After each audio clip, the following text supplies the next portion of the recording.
What a joyous and thrilling day in the Middle East. It's not often one gets a chance to be so excited. Just look at what's happening.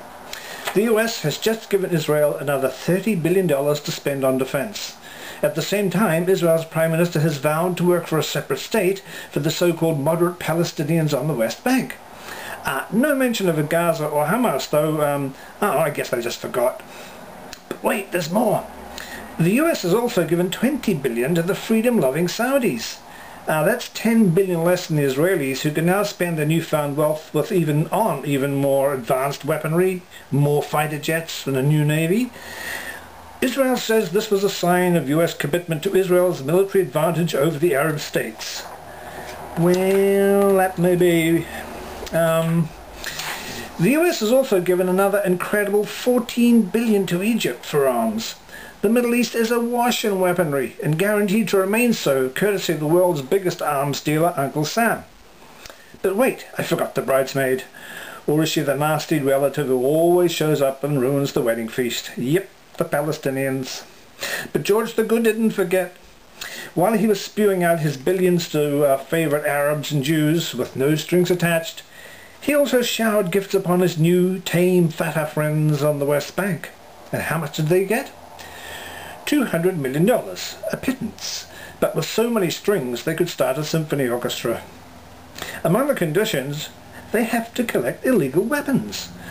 I guess that means anything they didn't buy from the US, and they have to stop attacks on Israel. Curiously, Bush didn't tell Israel to stop bombing or shooting the Palestinians.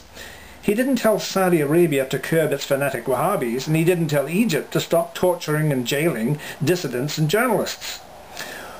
All of this largesse to a coalition of the bribed is meant to tell Iran and Syria that the US and its allies won't stand for any of their belligerence, so you watch out.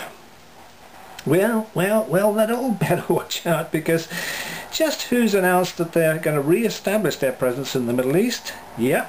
Those sons of fun from the Cold War, the Russians.